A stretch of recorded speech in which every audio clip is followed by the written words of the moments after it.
Saya pernah ditanya oleh seorang wartawan radio Australia di Melbourne.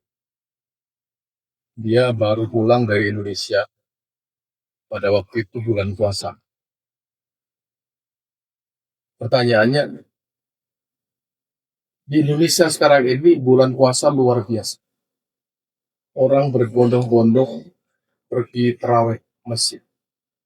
Di bulan puasa jumlah jamaah umroh itu sampai konon kabarnya sampai puluhan ribu.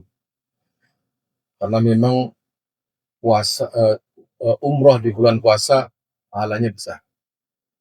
Tapi Ustadz, kenapa korupsi juga merajalela, pembunuhan di beberapa kasus merajalela, ya, maksiat di mana-mana? Di mana letaknya Islam ini, Ustadz? Pertanyaannya ini tidak bisa dijawab dengan satu dua kata. Saya bilang saya perlu kuliah untuk menjelaskan masalah ini. Sekarang kita memahami bagaimana Islam. Kita ini dianggap negara yang paling religius di dunia. Tapi di sisi lain ada lagi survei yang menyatakan kita negara paling korup di dunia. Ini di mana letak salah? Saya kemudian menulis buku yang saya beri judul Minhaj. Di situ pertanyaan itu saya jawab dalam satu buku. Jadi tidak bisa satu tausiah. Pertama begini. Kalau kita kembali ke surah Al-Hujurat yang bunyinya waqalatil a'rabu amanna qul lam tu'minu walakin qulu aslamna wa lamma yadkhulul iman fi qulubikum, berarti ada orang Islam yang belum beriman. Seperti apa? Ya, rukun iman dijalankan. Ya umroh, sholat Jumat, lima waktu. Tapi di luar sholatnya, di luar puasanya, di luar umrohnya, dia tidak berubah sama sekali. Bahkan para pejabat itu kalau setelah korupsi, dia mengumrohkan orang satu kampung. Dianggap dengan itu membersihkan harta korupsinya. Cara berpikirnya salah. Maka di sini perlu satu, pemahaman kita terhadap syariat Islam, pemahaman kita terhadap pelaksanaan rukun Islam itu harus ditingkatkan menjadi pemahaman kita menuju kepada keimanan. Berpuasa saja kalau tidak karena ditambah dengan keimanan kan tidak ada artinya. Man soma Ramadana imanan, siapa puasa karena iman, dia akan diampuni dosanya. Tapi kalau berpuasa karena ingin diet, ya, ingin supaya badannya langsing, tidak ada niat karena iman kepada Allah, dia tidak akan mendapatkan apa-apa.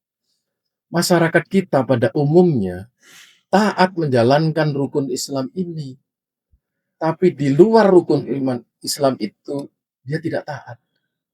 Disinilah mengapa orang sholat masih korupsi, karena sholatnya la tanha 'anil fahsya wal munkar. Disinilah Islam difahami sebagai sebuah ritual yang orang asing, orang-orang non-muslim itu menganggap religius. Itu orang itu luar biasa loh, umroh berkali-kali. Tapi dia adalah bandar narkoba. Terjadi di Indonesia. Ya. Ada orang yang sangat baik sekali memberi santunan kepada tetangga-tetangganya. Ternyata dia adalah bandar narkoba. Di sini berarti Islam tidak mempunyai pengaruh terhadap perilaku bangsa kita ini. Belum lagi yang tidak sholat. Yang sholat saja tidak mempunyai pengaruh terhadap perilakunya. Maka dari itu, kita harus memahami bahwa syariat Islam adalah sarana tazkiyatun nafs. Maka tadi Pak Khotib mengatakan na'udzubillahi min syururi anfusina. Ini aneh di pernyataan. kita berlindung dari kejahatan diri kita. Loh, memang diri kita jahat? Memang. Kalau kita tidak sholat, tidak tazkiyatun nafs. Wasayyiati a'malina, berarti kita mempunyai potensi melakukan sayiat. Berarti kita ini berlindung, diri kita berlindung kepada Allah atas kejahatan diri kita sendiri.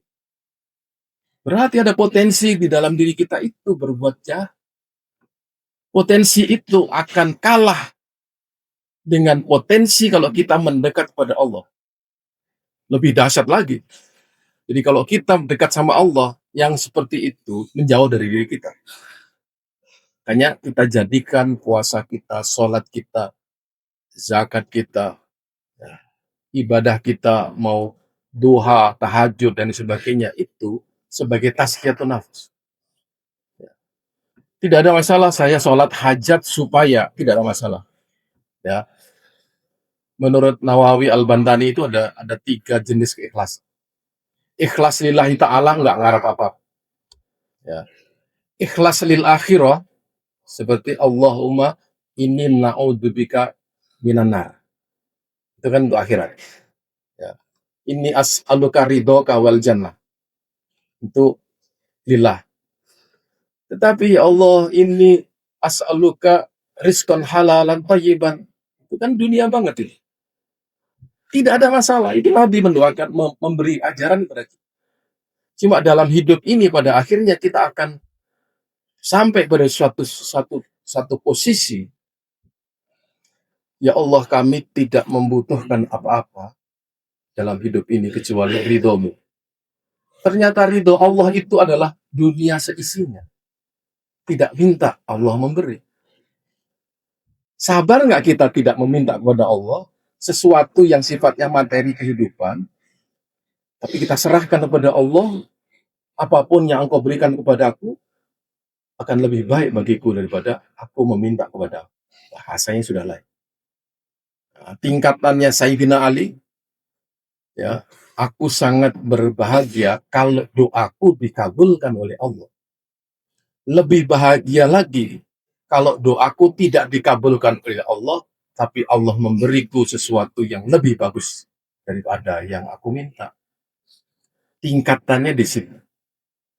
Maka boleh saja orang menyebut orang yang meminta beribadah karena kepentingan dunia itu sama dengan ibadah tujar. Ya, lu jual gue beli. Nah, itu bahasa sekulernya begitu. Saya perlu, saya berdoa. Ini tidak ada masalah, tapi kemudian ada orang-orang tertentu di masyarakat kita ini, ibadahnya hanya untuk maisha. Kalau Anda membaca Al-Fatihah 40 kali, rezeki lancar. Tapi Fatihah itu tidak dihayati. Iyyaka na'budu wa iyyaka nasta'in, nggak penting, pokok Fatihah. Sholawat 5.000 kali, nanti semua lancar. Inilah ibadah tujar itu di sini. Mari kita tingkatkan sekarang ini.